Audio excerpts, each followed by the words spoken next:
दोस्तों नमस्कार। दोस्तों आजादी के 73 बरस पूरे हो चले हैं और 73 बरस का मतलब होता है 3 से 4 पीढ़ियों का खप जाना, 1947 से 2020। लेकिन यह वक्त कोई इतना बड़ा वक्त नहीं है कि लोग अपने आजादी के संघर्ष को भूल जाएं, उस वक्त के नायकों को भूल जाएं, उस वक्त जो मुद्दे राजनीतिक, सामाजिक, आर्थिक, सांस्कृतिक तौर पर ब्रिटिश सत्ता को उखाड़ फेंकने के लिए प्रयोग में लाए जा रहे थे, उन्हें भुला दिया जाए। और खास तौर से तब जब इस देश की पहचान किसान और मजदूर को लेकर 1947 से पहले जो थी और अभी जो है उसमें कोई बहुत बड़ी तब्दीली नहीं आई है। महात्मा गांधी ने चरखा से सूत काटते काटते उसके धागे में स्वावलंबन और संघर्ष का एक ऐसा प्रयोग किया था जिसमें किसान और मजदूर दोनों सम्मिलित थे। और ये एक ऐसा राजनीतिक प्रयोग था जिसने इस देश की अर्थव्यवस्था को भी मजबूती दी और कहीं ना कहीं इस देश के सांस्कृतिक और सामाजिक मूल्यों को भी जमीनी तौर पर जीवित रखा। लेकिन अब यानी आजादी के 73 वर्ष के भीतर में परिभाषाएं बदली जा रही है, खुद को उस दौर के नायकों की जगह खड़ा किया जा रहा है। सवाल यह नहीं है कि चरखा काटते महात्मा गांधी की जगह इस देश के प्रधानमंत्री ने खुद को रख दिया। सवाल यह है कि इस देश के भीतर में तकरीबन 3.5 करोड़ लोग हस्तकरघा से जुड़े हुए हैं और हस्तकरघा बोर्ड को इस दौर में खत्म कर दिया गया। ऑल इंडिया हैंडलूम बोर्ड और ऑल इंडिया हैंडीक्राफ्ट बोर्ड को खत्म कर दिया। स्वावलंबन का महत्व क्या है, स्वदेशी की परिभाषा क्या है, उसे भी इस दौर में बदला जा रहा है। पूंजीपतियों के हाथ में सब कुछ थमा देने की सोच है।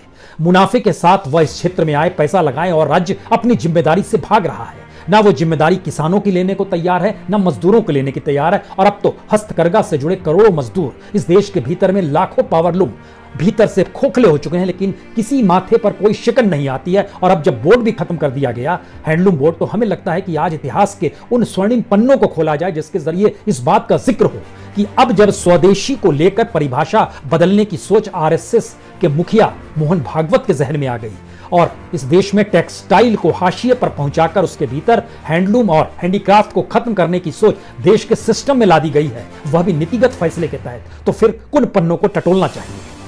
क्योंकि आजादी के 73 वर्ष को मनाते वक्त आपके जहन में यह सवाल तो हो कि आखिर स्वदेशी का मंत्र कहां से निकला था और आत्मनिर्भरता का मतलब क्या होता है, क्योंकि इन दोनों शब्दों का इस्तेमाल हो सकता है कल प्रधानमंत्री लाल किले के प्राचीर से भी करें।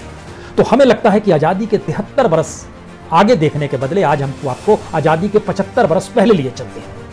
1872 पहली बार इस देश में स्वदेशी का नारा लगा था और स्वदेशी के नारे का जिक्र बंकिम चंद्र चट्टोपाध्याय ने 1872 में वंग दर्शन में विज्ञान सभा में एक प्रस्ताव रखते हुए कहा था। उन्होंने कहा था, जो विज्ञान स्वदेशी होने पर हमारा दास होगा, वह विदेशी होने के कारण हमारा प्रभु बन बैठा है। हम लोग दिन ब दिन साधनहीन होते जा रहे हैं। अतिथिशाला में आजीवन रहने वाले अतिथि की तरह हम लोग प्रभु के आश्रम में पड़े हैं। यह भारत भूमि भारतीयों के लिए भी एक विराट अतिथिशाला बन गई है। और इसको और तरीके से, कठिन तरीके से रखते हुए और संघर्ष का मादा जगाते हुए 1874 में भोलानाथ चंद्र ने, उस समय एक मुखर्जीज मैगजीन निकलती थी जिसको शंभू चंद्र मुखोपाध्याय निकालते थे, उन्होंने बहुत साफ ऐलान किया कि आइए हम सब लोग संकल्प करें कि विदेशी वस्तु नहीं खरीदेंगे। हमें हर समय स्मरण रखना चाहिए कि भारत की उन्नति भारतीयों के द्वारा ही संभव है। और इसके बाद 1903 में सरस्वती पत्रिका में महावीर प्रसाद द्विवेदी की उस कविता को सुन लीजिए जिसके जरिए स्वदेशी का जिक्र था। उनका बहुत साफ कहना था, लिखा गया, विदेशी वस्त्र हम क्यों ले रहे हैं, वृद्धा धन देश का क्यों दे रहे हैं, ना सुधे है अरे भारत भिखारी, गई है हाय तेरी बुद्धि मारी, हजारों लोग भूखों मर रहे हैं, पड़े वे आज या कल कर रो रहे हैं। और उसके बाद लिखते हैं, स्वदेशी वस्त्र की हमको बड़ाई विदेशी लाट ने भी है सुनाई, ना तिस पर भी हमें जो लाज आवे, किया क्या हाय रे जगदीश पावे, न काशी और चंदेरी हमारी, न ढाका नागपुर नगरी बेचारी, गई है नष्ट हो जो देश भाई, दया उनकी तुम्हें कुछ भी ना आई। और उसके बाद जब बंग भंग आंदोलन शुरू हुआ और वह स्वदेशी से जुड़ा, उस वक्त महावीर प्रसाद द्विवेदी की 4 लाइन और को सुनिए। स्वदेशी वस्त्र का स्वीकार कीजिए, विनय इतना हमारा मान लीजिए, शपथ करके विदेशी वस्त्र त्यागो, ना जालो पास उससे दूर भागो। ये बहुत साफ तौर पर उस वक्त आंदोलन के तौर पर स्वदेशी का जिक्र था। और अगर आप उस दौर में लौटिएगा तो 2003 में जब बंग भंग आंदोलन शुरू होता है तो उस आंदोलन को करने वाले कौन लोग थे? अरविंदो, रविन्द्रनाथ टैगोर, लोकमान्य बाल गंगाधर तिलक, लाला लाजपत राय, इवन वीर सावरकर भी जुड़े हुए थे। और वीर सावरकर ने उस वक्त 1906 में पूना में विदेशी कपड़ों की होली जलाई थी, जो महात्मा गांधी ने इसका प्रयोग 1921 में 22 अगस्त को किया था, जब उन्होंने इस बात का जिक्र किया था कि क्यों भारत में विदेशी कपड़ों की होली जलाई जा रही है और विदेशी टेक्नोलॉजी, विदेशी उत्पाद, इसके जरिए वह लोग कैसे भारत से खनिज संसाधनों का मुनाफा ले जाते हैं, इसके जिक्र में जब आइएगा तो बंग भंग आंदोलन के भीतर भी विदेशी जनजागरण से स्वदेशी आंदोलन को कैसे बहुत बल मिलता है, इसका जिक्र उस समय बाल गंगाधर तिलक भी कर रहे थे। भारत से सस्ते में कपास ले जाकर मैनचेस्टर से जो बनाया जा रहा था, इतनी बड़ी तादाद में कपड़ा बनाया जा रहा था, उसको भारत के बाजार में लाकर ही महंगे दामों में बेचा करते थे और उससे मुनाफा कमाकर ले जाते थे। तो ये एक इतिहास का लंबा पन्ना है जो कि इस बात की दिशा में ले जाता है कि स्वावलंबन जरूरी है, क्योंकि उस वक्त चाहे बंगभंग आंदोलन हो, चाहे स्वदेशी आंदोलन जिसका जिक्र महात्मा गांधी ने किया, दोनों ने रोजगार से जोड़ा, भारत की अपनी संपत्ति से जोड़ा, अपनी पूंजी से जोड़ा, अपने श्रम से जोड़ा और अपनी पहचान से जोड़ा, और इसके जरिए अपने स्वावलंबन को मजबूत करने की दिशा में वो ले गए थे। लेकिन मौजूदा वक्त का सच क्या है, जब इसकी परिभाषा बदली जा रही है। आरएसएस के मुखिया मोहन भागवत कहते हैं कि दुनिया से अच्छे विचार आने चाहिए, अपने लोगों, अपने ज्ञान, अपनी क्षमता पर विश्वास रखने वाला समाज, व्यवस्था और शासन चाहिए।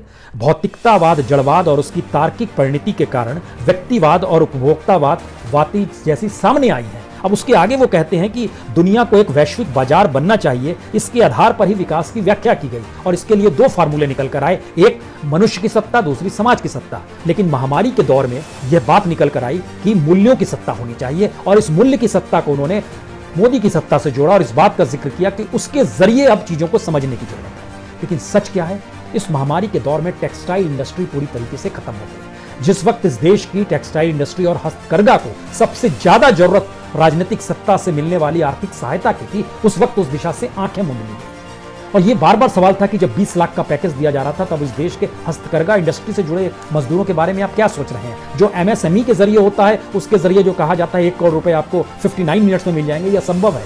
जुड़े लोगों से पूछिए, बात कीजिए, वो बतला देंगे ये कितना बड़ा खोखलापन है जिसका दावा किया जा रहा है। लेकिन बहरहाल टेक्सटाइल के जरिए भारत को लाभ ना हो रहा हो ऐसा भी नहीं है। एक्सपोर्ट में दुनिया में भारत का नंबर दूसरा है, मुनाफा कमाने में भारत का नंबर दूसरा है, भारत सबसे ज्यादा मुनाफा कमाता आया है। और यह भी एक सच है कि टेक्सटाइल का बजट लगातार कम किया गया है, टेक्सटाइल को मरने देने की स्थिति में लाया गया है, जिससे कि बड़े बड़े जो कैपिटलिस्ट इंडस्ट्रियलिस्ट लॉबीज है वह इस क्षेत्र में आए, एक्सपोर्ट की दिशा में जाए और दुनिया के 125 देशों में भारत का हस्तकरघा जाता है उस पर कब्जा उन्हीं का हो जाए, यानी राज्य अपनी भूमिका से बाहर हो जाए, जिम्मेदारी मुक्त हो जाए, लोगों को उस कैपिटलिस्ट के भरोसे छोड़ दिया जाए जो भी इंडस्ट्री लगाएगा। सरकार धीरे धीरे चीजों को समेट रही है। क्या यह मूल्य आधारित सत्ता जिसका जिक्र मोहन भागवत जी ने अपने तौर पर कर दिया, क्या यह सही है? कितना? हमें लगता है कुछ और आंकड़ों पर आइए जिससे आप समझ पाएंगे, क्योंकि लगभग भारत के भीतर में जो हस्तकरघा से जुड़े मजदूर हैं सीधे सीधे, उनकी तादाद लगभग 60 लाख से ज्यादा है। इस देश के भीतर में 3 करोड़ 20 लाख परिवार उसी से चलते हैं, परिवारों के सदस्य सारे मिला दीजिए तो इतने चलते हैं।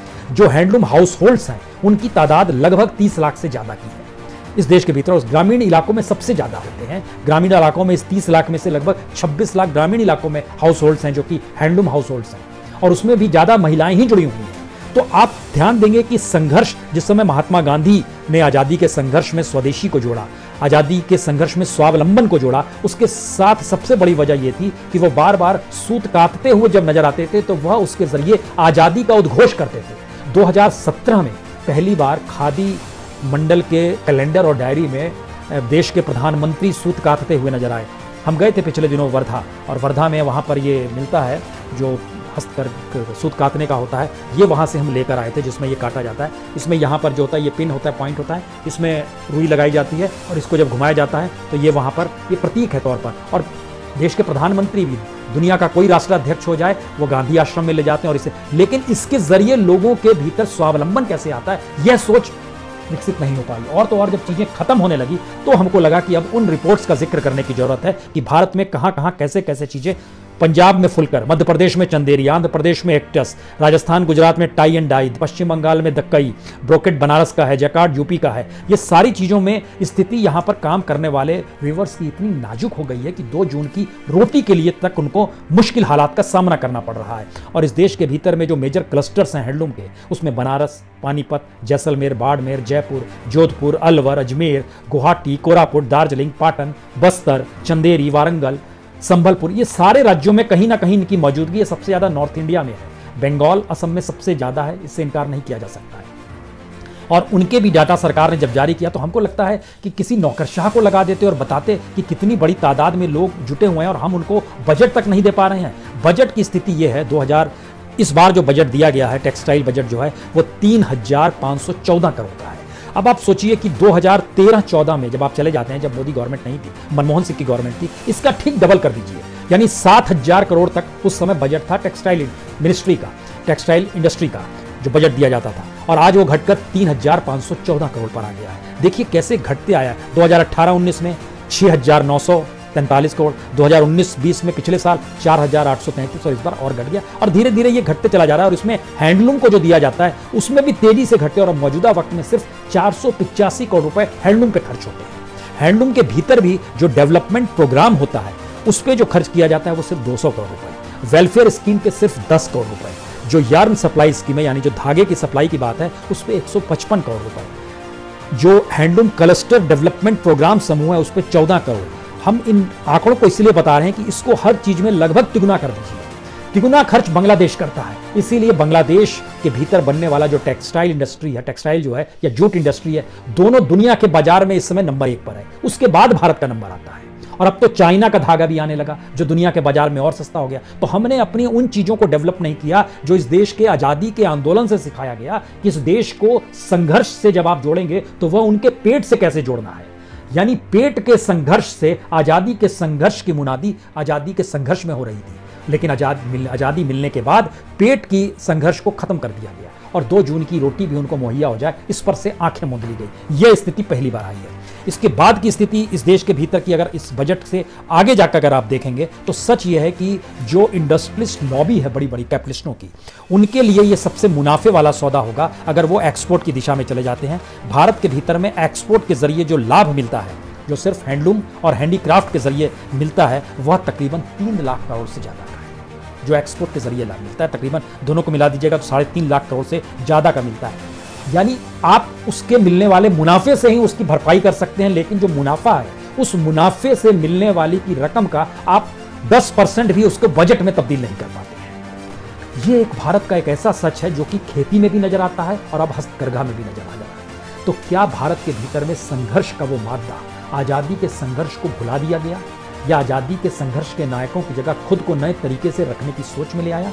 ये सारे सवाल इसलिए बार बार निकल कर आते हैं क्योंकि हमने एक चीज और देखी कि एक्सपोर्ट और इंपोर्ट को जब देखना शुरू किया तो भारत में इंपोर्ट लगातार बढ़ते चला जा रहा है।